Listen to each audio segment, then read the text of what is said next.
The hum of the station's artificial gravity generators echoed faintly in the sterile corridors of First Contact Station Epsilon. The overhead lights flickered, casting a pale glow on the polished metal walls, but Dr. Mira Lennox barely noticed. Her focus was on the 9th cup of coffee she was clutching, the dark liquid trembling in tune with the caffeine-fueled tremors in her hands. "This," she muttered to herself, staring into the swirling depths of her mug, "is definitely not how I imagined representing humanity in its greatest moment of galactic diplomacy." The clock on the wall glared at her. 3:47 a.m., Earth Standard Time.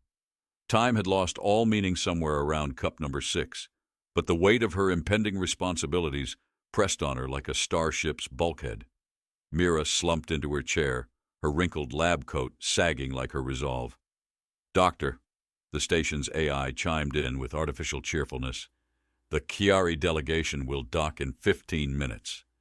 Mira groaned, pressing her hands against her temples. "Tell them I'm busy," she muttered, "doing important xenobiological research." "Doctor," the AI replied with a note of reproach, "you specifically requested to be present for their arrival." Mira groaned louder, her caffeine-addled bravado from the previous day now haunting her like a bad hangover. "Fine, fine. But I'm bringing my coffee." The Chiari delegation's ship glided into the docking bay with the kind of elegance that made even seasoned spacefarers pause in awe. Its crystalline surface shimmered like a million rainbows fracturing into infinity, each facet reflecting the cold brilliance of the station's lights.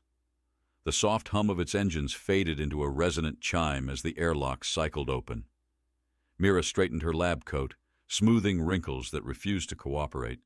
She glanced at her reflection in the polished metal of the docking station's bulkhead and winced. Her dark hair was a frizzy mess. Her eyes carried the shadows of 3 sleepless nights, and her expression teetered on the edge of panic. She took a deep breath, her coffee firmly in hand, and stepped forward to greet humanity's first interstellar visitors. The Chiari were, in a word, magnificent. Their bodies seemed to be carved from living diamonds, their crystalline forms refracting light in cascading prisms that painted the room in a kaleidoscope of colors. They moved with a deliberate grace, each step producing a soft chiming sound like wind through delicate crystal chimes. Mira had seen the briefing materials, but nothing had prepared her for the sheer majesty of their presence. The lead, Chiari, stepped forward, its faceted appendages catching the light in a dazzling display. Its geometric structure shimmered as it raised what Mira assumed was a greeting gesture. When it spoke, its voice was a symphony of resonant tones, a melodious combination of chimes that seemed to hum in perfect harmony with the universe. "Esteemed human representative," it began, and then the translator kicked in. The universal translator's monotone blared out, "We come before you as observers of the Grand Galactic Council to assess Earth's readiness to join." Mira's composure shattered. A snort escaped her lips, unbidden and unstoppable. She clamped a hand over her mouth, but it was too late. The snort turned into a giggle, and the giggle erupted into a full-blown laugh. "Oh, no," she gasped between fits of laughter. "Oh, no, no, no, stop." But her body betrayed her. The absurd contrast between the Chiari's majestic appearance and the translator's robotic monotone was too much. Sleep deprivation and 9 cups of coffee had eroded her self-control, and now she was doubled over, tears streaming down her face. The Chiari delegation recoiled, their crystalline forms vibrating in alarm. The lead, Chiari's prismatic hues, shifted to a darker spectrum as it took a step back. "The human," it chimed in tones that sounded both horrified and fascinated, "displays dominant vocal aggression while maintaining direct optical contact. Such confidence." Another Chiari resonated nervously. "To exhibit dominance during a formal introduction. Are they challenging us already?" Mira waved her hands desperately, trying to speak through her laughter. "No, no, this isn't. Oh, God, I'm not." But the laughter wouldn't stop, and her attempts to explain only made it worse. Her coffee sloshed precariously in its cup as she leaned against the wall for support, hiccuping between gasps of air. "The human demonstrates physical resilience even while deploying sonic attacks," another Chiari observed. its crystalline form trembling with what Mira's muddled brain identified as worry.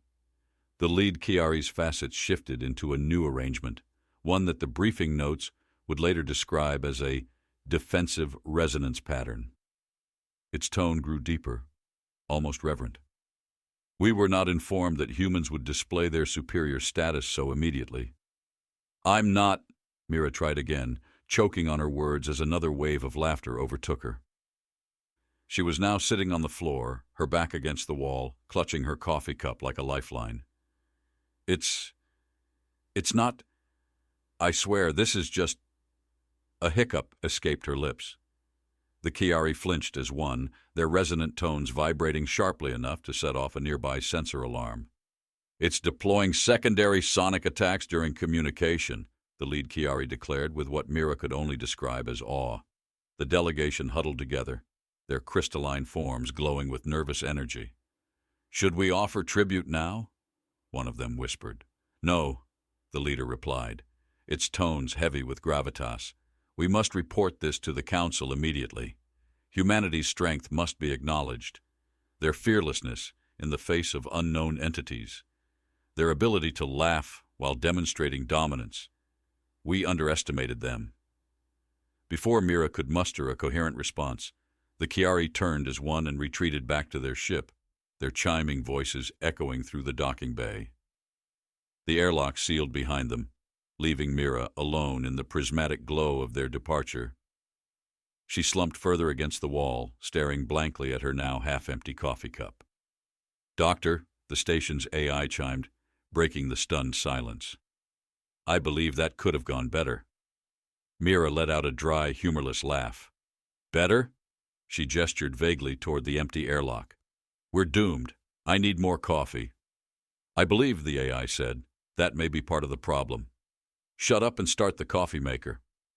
Above the station, the Chiari ship shimmered as it vanished into the depths of space, carrying with it the news of humanity's accidental show of dominance. Somewhere in the distant reaches of the galaxy, the Galactic Council prepared to convene, their agenda now centered on a single, terrifying question. What have we just encountered? The Chiari ship shimmered into hyperspace, its crystalline form dissolving into a streak of refracted light, leaving the quiet hum of First Contact Station Epsilon behind. Inside the station, Dr. Mira Lennox sat cross-legged on the floor of the docking bay, nursing what remained of her coffee. Her laughter had subsided into a series of hiccups, each one stabbing at her pride like an unruly child poking a bear. What just happened? She muttered to herself, staring at the sterile walls as if they might offer an answer. But the only response was the ever-cheerful AI. You appear to have established humanity's position as a dominant species, the AI offered. Mira groaned, cradling her head in her hands. They think laughing is a power move. I couldn't even get through a proper introduction without looking like an idiot. Correction, the AI chirped. You have been perceived as highly confident. The Chiari delegation described your actions as fearlessly aggressive. Great, Mira snapped, her voice dripping with sarcasm. Because that's exactly the impression we want to make. Fearless, coffee-addicted maniacs who deploy hiccups as sonic weapons. The station's intercom buzzed to life.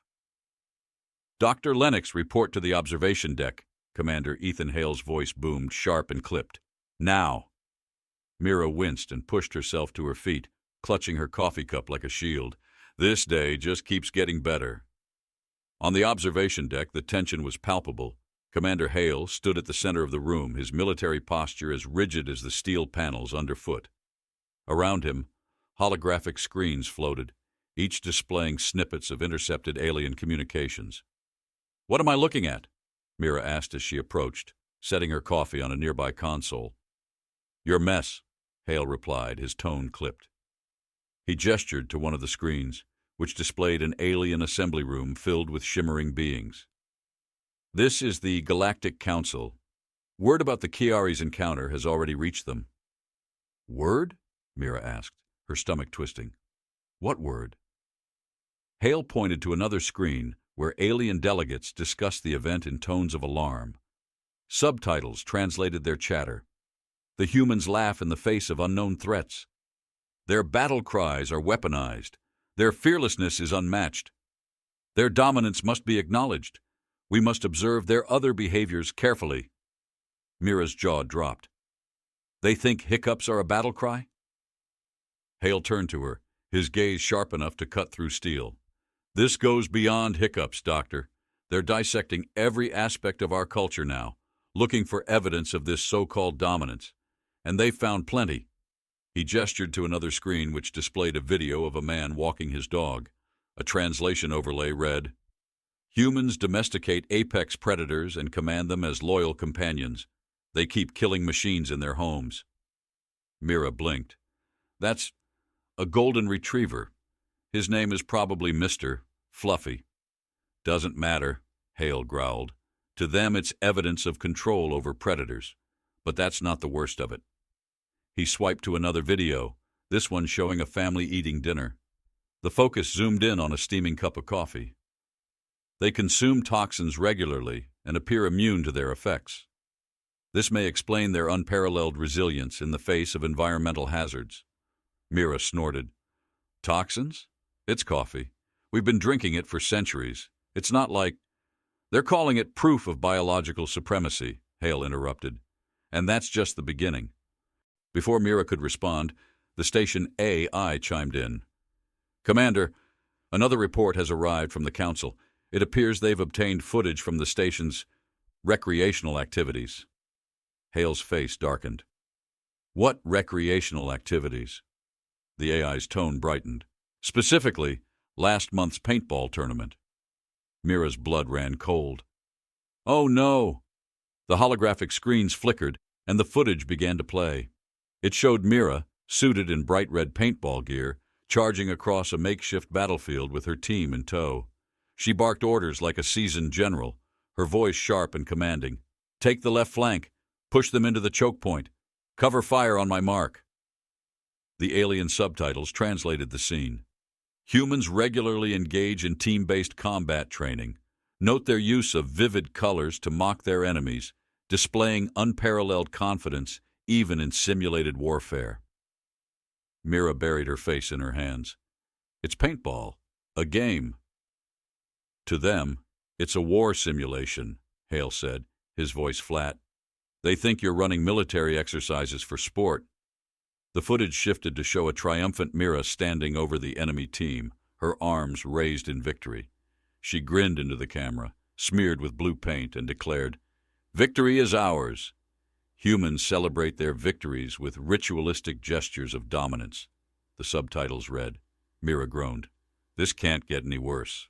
"Oh, it can," Hale replied grimly. "They've also discovered our marathons." The screen switched to images of runners crossing finish lines, their faces drenched in sweat. A new set of subtitles appeared. "Humans chase their prey over extreme distances, relying on endurance rather than speed. This terrifying, persistent strategy allows them to exhaust even the strongest adversaries." Mira stared at the screen, dumbfounded.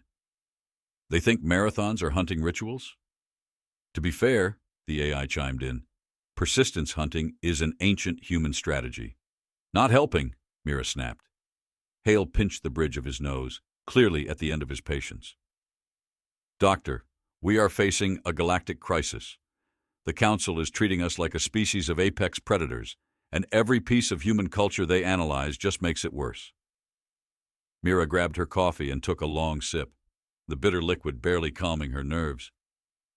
"Okay," she said finally. "So what do we do?"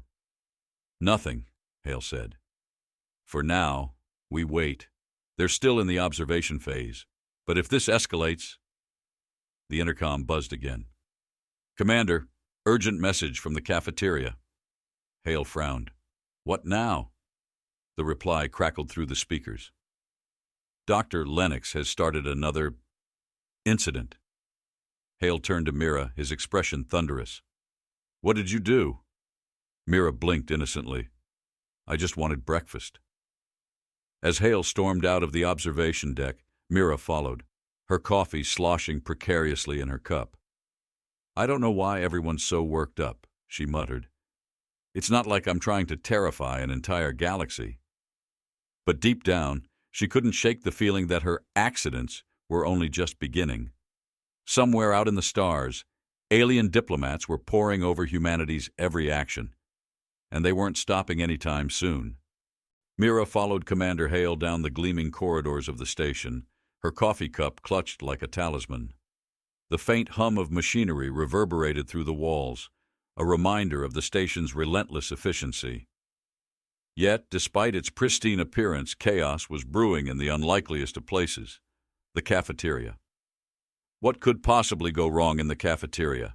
Mira asked, half jogging to keep up with Hale's long strides. You, Hale shot back without looking at her. You're what goes wrong. Mira frowned. But before she could defend herself, the double doors of the cafeteria slid open to reveal pandemonium. Alien staff were clustered near the far wall, their glowing forms pulsating with agitation. The smell of burnt spices hung heavy in the air, mingling with the acrid tang of an activated decontamination system. A high-pitched alarm blared intermittently, and several tables were scattered with trays of half-eaten food. At the center of the commotion stood Mira's tray, or more accurately, her plate. The offending object of galactic outrage was a mound of synthetic eggs drenched in a fiery red sauce. Next to it was a bottle labeled Habanero Inferno. Mira blinked. You've got to be kidding me. An alien chef, a floating collection of gas pods named Glicks, wobbled forward, its translucent surface glowing an anxious orange. The human consumes chemical irritants, it shrieked in its gaseous voice, retreating slightly as Mira approached. It's hot sauce, Mira said, throwing up her hands. It's not even that spicy. Glicks flared a deep red. The sensors detected capsaicin levels hazardous to most species. Your not-spicy substance triggered chemical warfare alarms. Do you realize what this could mean if other species try to emulate your behavior? I wasn't emulating anything, Mira protested. I was just trying to make my eggs taste like something other than disappointment. Glick shuddered, emitting a low hiss. Your kind's immunity to such toxins is deeply concerning.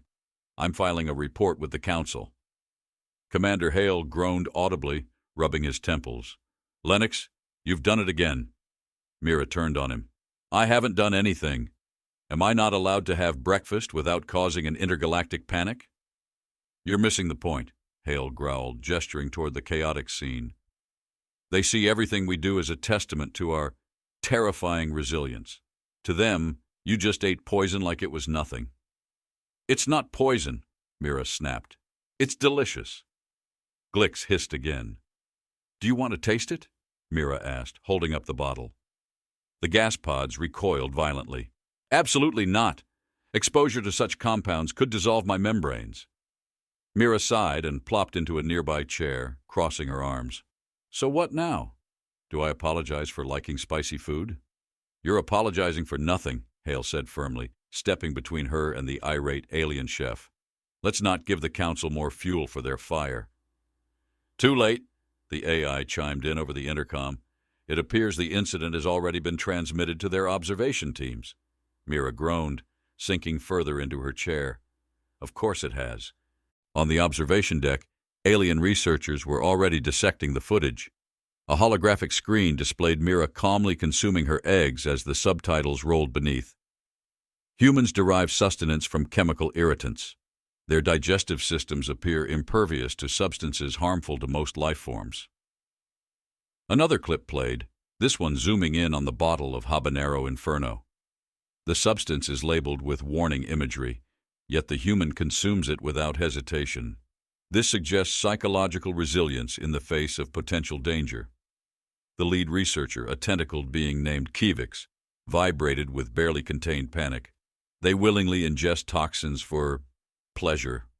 What kind of species thrives on such extremes? Next to Kivix, a crystalline delegate named Vryn rotated anxiously. And consider the implications for their endurance. If they can consume such substances regularly, what other hazards might they endure without consequence? Their questions were punctuated by new reports arriving from Earth. The footage included clips of humans skiing in blizzards, tanning on sunlit beaches, and running marathons. Each scene carried subtitles that deepened the researchers' dread. Humans expose themselves to freezing temperatures for recreation, employing primitive protective layers. They willingly endure solar radiation, altering their appearance to signal dominance or aesthetic preferences. Their hunting techniques prioritize endurance over speed, enabling them to exhaust prey over extended periods. The researchers exchanged uneasy glances. Their adaptations are unprecedented, Vryn murmured. Back on the station, Hale paced in his office while Mira sat slumped on the couch, sipping her nth cup of coffee. The caffeine did little to numb her frustration. "So now we're toxic-consuming, endurance-hunting lunatics?" she asked. "It's worse than that," Hale replied, gesturing toward the holographic display on his desk. "They've started analyzing our media. They think horror movies are documentaries." Mira froze mid-sip. "What?" Hale swiped through the reports, pausing on an image of a hockey-masked figure wielding a machete. "This is Jason Voorhees. They think he's a historical warrior, impossible to kill, and emblematic of our species' tenacity." "Oh, for the love of—" Mira buried her face in her hands. "It's fiction. Why is that so hard for them to understand?" "Because they're terrified of us, Lennox," Hale said, his voice sharp. "Everything we do reinforces their narrative. They think we're unkillable monsters who laugh at danger, drink toxins, and dominate apex predators." Mira peered through her fingers. "They're scared of us because we keep pets?" "Not just pets," Hale said. "Predators. To them, dogs and cats are lethal creatures, and we've domesticated them. They don't see Fluffy. They see a carnivorous beast lying on our beds." The AI chimed in again. "Commander, the Council has scheduled an emergency session to discuss humanity's behaviors. They're calling it the Apex Threat Assessment." Mira groaned. "What now? Are they going to ban hot sauce?" "Worse," Hale muttered, pouring himself a drink. "They might classify us as an Omega-level threat. If that happens, we'll be facing a galactic arms race to manage humanity." Mira sat up straighter, her frustration giving way to determination. "Then we explain. We tell them it's all a misunderstanding." Hale raised an eyebrow. "You think they'll believe that after everything they've seen?" "They have to," Mira said, standing. "Because if they don't, we're going to end up scaring the galaxy into declaring war on us. And all because I like my eggs spicy." Hale sighed, swirling his drink. "Good luck with that, Doctor." As Mira left his office, she felt the weight of an entire species pressing down on her shoulders. Somewhere out in the stars, alien delegates were drafting policies based on humanity's accidental intimidation. And Mira? She was just trying to survive another day without starting an interstellar war. The Galactic Council's central chamber was a kaleidoscope of light and motion, an architectural marvel of glass-like structures and hovering platforms. Alien representatives from across the galaxy filled the space, their forms shimmering, pulsing, or crackling as they debated the so-called human problem. The air buzzed with tension as holographic displays projected footage of Earth's most concerning activities. From marathons to horror movies, humanity's accidental rise to galactic terror was now the most pressing issue in the universe. "This species is beyond classification," declared Vryn, the crystalline delegate whose facets glowed an anxious orange. "Their adaptations defy reason. They consume toxins, domesticate predators, and engage in relentless endurance rituals. What chance do we have against beings who laugh in the face of danger?" The tentacled scholar Kivik spiraled in agitation. "Their psychological warfare is unparalleled. Look at their use of memes. These cryptic messages unite their kind while mocking their adversaries. It's both terrifying and brilliant." A holographic display lit up, showcasing a popular meme featuring a burning house and the words, "This is fine." "What kind of species remains calm in the face of literal flames?" Kivix demanded. The delegates murmured, their voices blending into a low hum of unease. High Counselor Vexter, a being of pure energy encased in a crystalline matrix, pulsed sharply to call for order. "We have analyzed their behaviors extensively, yet no consensus has been reached. Are they a threat, a mystery, or something worse?" Before anyone could respond, another display activated, showcasing a recent transmission from First Contact Station Epsilon. It was the footage of Dr. Mira Lennox consuming hot sauce in the cafeteria. The caption read, "Humans willingly ingest chemical irritants for sustenance. They exhibit no distress, only enjoyment." The room erupted in alarm chatter. "We must act before they turn their resilience against us," cried an emissary composed of glowing gas. "They can't be stopped. They've even tamed fire," added another, gesturing at the footage of Mira casually sipping coffee. High Counselor Vextor pulsed again. "Silence. Before we decide our course of action, we will hear from the humans directly." The air grew thick with tension as the holographic projection shifted to display the interior of First Contact Station Epsilon. Dr. Mira Lennox and Commander Ethan Hale stood side by side, their faces a study in contrasting emotions. Mira, gripping yet another cup of coffee, looked like someone who had long abandoned hope for a quiet life. Hale, on the other hand, exuded the grim determination of a man trying to prevent interstellar chaos. Vextor's voice resonated through the transmission. "Humans, your actions have caused great alarm among the Galactic Council. We demand an explanation for your behaviors." Mira stepped forward, her voice steady despite the weight of 1,000 alien stares. "Esteemed Council, I understand your concerns, but this is all a misunderstanding. Humanity isn't dangerous. We're just adaptable." "Adaptable?" Kivix repeated, their tentacles writhing skeptically. "You consume toxins, command predators, and endure extreme conditions for amusement. These are not the traits of a harmless species." "It's not as sinister as it seems," Mira insisted.